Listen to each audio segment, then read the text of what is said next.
Naitwa Profesa Tandi Mwoga, ni mkuu wa chuo cha elimu ya biashara CBE. Leo niko hapa nimemwakilisha katibu mkuu Wizara ya Viwanda na Biashara, Dr. Hashir Abdalla, na leo tuko hapa kwenye mkutano unaohusiana na wadau wa korosho na umeleta partners mbalimbali kutoka European Union, East African Community, lakini pia kuna partners wengine kutoka nchi 9 Afrika, na wote wamekutana hapa ili kuweza kujadiliana kuhusu kuboresha kilimo cha korosho, lakini sio kilimo tu, wanaangalia pia value chain yote kuanzia kilimo, lakini processing na pia mauzo na masoko yaliyopo kwenye hii sekta ya korosho. Kwa ni mkutano ambao unafanyika kwa wiki 3, lakini wanaanza wiki moja, afu watakutana tena baadaye baada ya kupeana vitu vya kufanya baada ya yale masomo, afu wanakutana tena baada ya wiki moja na watakuja kumalizia. Kwa ndani ya mwaka huu mzima watakuwa wamefanya yale mafunzo kwa wiki 3. Kwa ni mafunzo ambayo yanaenda kuboresha kilimo, lakini pia na processing na pia uuzaji na masoko yake, uuzaji ndani na nje ya Tanzania. Kwa tunategemea kwa kukutana hapa na kuweza kujadiliana, wataweza pia kuangalia changamoto mbalimbali ambazo wanakutana nazo kwenye nchi wanakotoka, lakini pia kuweza kuja na suluhisho na kujua masoko mazuri yako wapi, bei na vitu vingine vyote. Ali Marwa ni mkuu wa idara ya kilimo na maendeleo vijijini katika Jumuiya ya Afrika Mashariki. Jumuiya ya Afrika Mashariki tunayo fahari kubwa sana kuwa kwenye huu mpango, hii programu ya mafunzo ya kujenga uwezo kwa wataalamu wa korosho katika nchi za Afrika. Hii ni mara ya kwanza kwa mafunzo haya kufanyika katika ukanda wa Afrika Mashariki. Kama walivyosema wenzangu, tunazo nchi 9, lakini kati ya hizo nchi 9, nchi 6 ni wanachama wa Jumuiya ya Afrika Mashariki, ambayo ni Kenya, Rwanda, Uganda, Tanzania, Burundi na Sudani ya Kusini. Kama mnavyofahamu, wanachama wa Jumuiya ya Afrika Mashariki ni nchi 8. Kwa hiyo katika nchi 8 hizo, Somalia na Democratic Republic of Congo hawapo hapa, lakini kwa sababu tu sisi tunao mpango pale wa kuendeleza zao la korosho, na wiki iliyopita tumeweza wataalamu walikutana pale Arusha na kuidhinisha mpango huo, mpango mkakati wa kuendeleza zao la korosho pamoja na mazao mengine ya jamii ya karanga. Tumechukua manne: makadamia, karanga, njugu mawe na korosho pamoja na nazi. Kwa hiyo huo tuna mpango mkakati.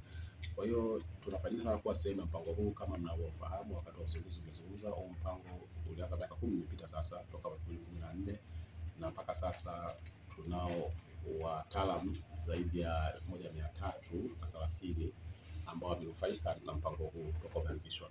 Kwa hiyo ni mara ya kwanza kuwa kwenye ukanda wa Afrika Mashariki, na tunao wataalamu zaidi ya 70 kutoka hizo nchi 9 wanaohudhuria mafunzo haya katika mnyororo mzima wa thamani katika tasnia ya korosho.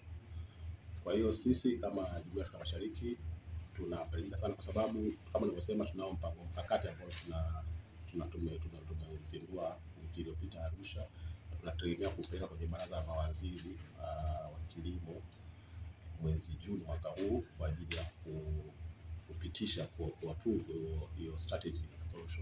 Kwa baada ya hapo, tunaamini wataalamu ambao wamenufaika kwa mafunzo haya watakuwa ndio chachu ya kutekeleza huo mpango mkakati wa korosho ambao ni wa kanda, regional strategy. Dr. Rashid Kamatama ni mwakilishi wa bodi ya korosho. Kwa sisi wa bodi ya korosho, mafunzo haya ambayo kwanza yanalenga katika masuala ya uzalishaji, lakini pia masuala ya masoko ni muhimu sana kwetu. Kama ninavyoelewa, Tanzania ndio nchi inayoongoza katika Afrika katika uzalishaji. Katika mwaka uliopita tumezalisha tani 528,000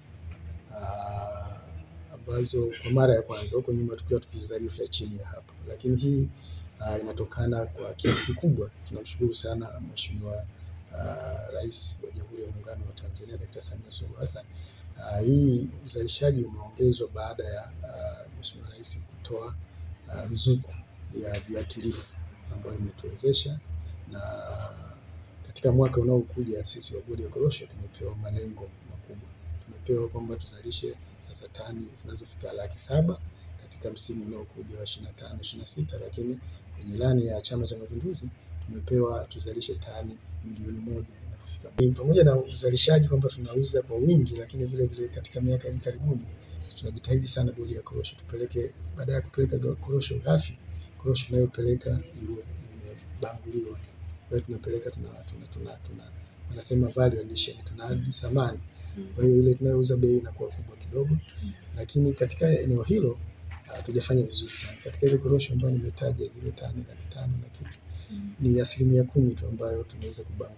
Lakini kwa sasa hivi katika mikakati iliyopo tunajenga wanaita industrial park kwa Kiswahili kule Maranje, Mtwara. Tunafikiria kwamba itaanza kazi mwakani. Itakapoanza kazi, lengo letu ni kwamba ikifikia miaka 29 30 tuwe tunabangua 100% ya korosho yote inayolimwa Tanzania, na hapo nafikiri mauzo yetu yatazidi haya ambayo tunayapata.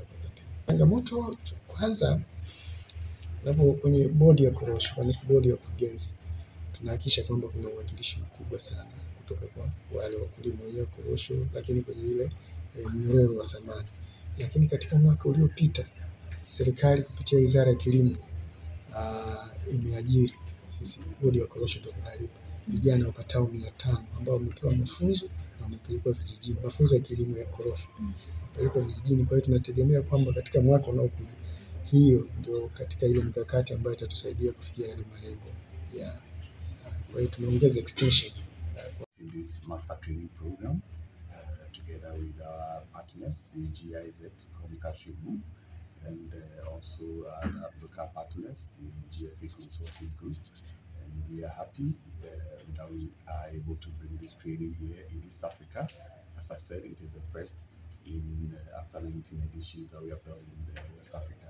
We think that the center in East Africa has to grow, and for it to grow tremendously, we need to be able to build the human resource capacity here, and that is why we are doing this training. It is also to equip them with the knowledge of the industry and to be able to improve on their efficiencies and the rest, and be able ultimately to expand the sector.